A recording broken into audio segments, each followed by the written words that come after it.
When I was younger, I was a lilac, beautiful and hopeful and bright. Outside of my childhood bedroom window, there were hundreds of lilacs that stretched their way up to me, captivating me with their glorious shades of purple and their purifying fragrances. Whenever they would bloom in the summertime, so would I, destined to grow into something divine and enchanting. As a child, my town was a safe haven to me. In my mind, Gwinn, Michigan was a mystical place where I could frog hunt freely and swing in my backyard until my mom would call me in for dinner. Back then, you could always find me with a smile, scraped knees, and a popsicle stain on my chin. Back then, I was truly happy with the place I called home. After the divorce, we moved to a much newer and bigger house in a much newer and bigger neighborhood. In that neighborhood was what my friends and I like to call the sand pit. The sand pit is a gaping curve in the earth filled with sedimentary rocks and strangely shaped sticks. I could spend hours there and not even notice that time had passed, walkie-talkie at my hip and chalk-stained fingers. As I grew older and middle school and high school rolled around, I noticed my feelings for the small town I live in turned from gratitude to grievance. I began to notice that everyone around me thought they knew everything about me, and that it was true that they did.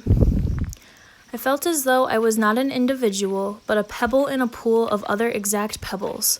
I could feel the hatred budding inside of me with each day that passed. I found myself physically needing to break away from the social norms that surrounded me like a sturdy prison wall. In the 7th grade, I visited Alaska for the first time. The taste of a new and foreign place made me feel awake in a way that I hadn't felt in years.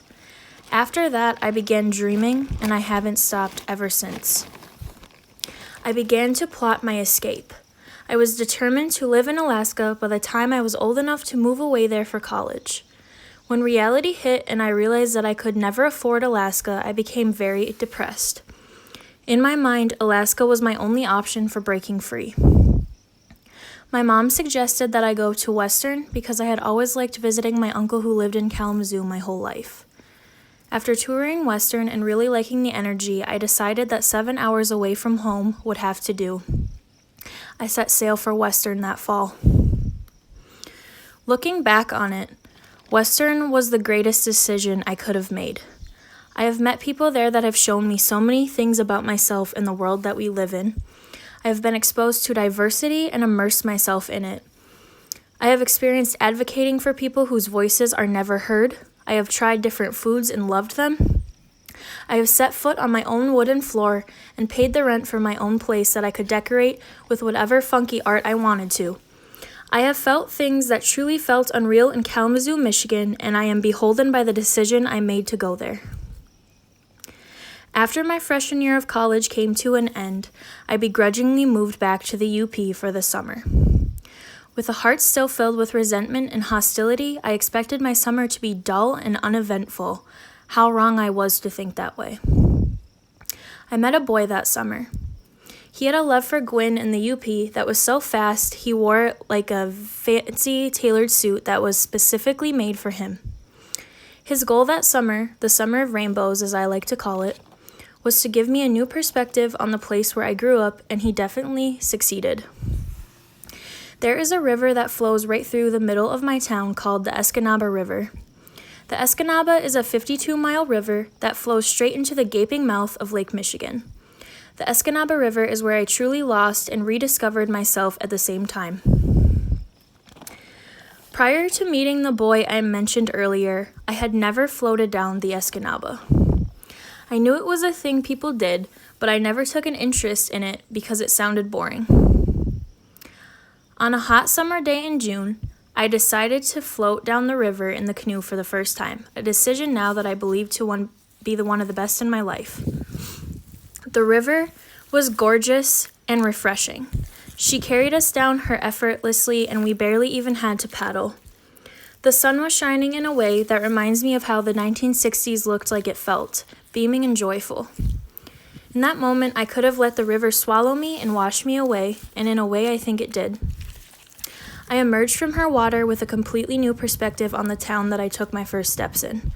I couldn't believe that I had lived within walking distance from the river my whole life, but I had never bothered to acknowledge her beauty or the way that her touch can make you born again. Now I have 3 homes. I have Gwynn, Michigan, a little slice of paradise in a chaotic world, a place where time seems to move slower. I have Kalamazoo, Michigan, an electric place filled with artists and musicians, a place where I can walk down the street and be immersified in art. And lastly, I have Alaska, my forever home, my dream come to life, the place that calls my name even after all these years. I truly believe that all of these places have made me who I am today, and I will forever be grateful for these places. They have shaped me into everything that I have ever wanted to be and more, and I can't even begin to explain how that makes me feel.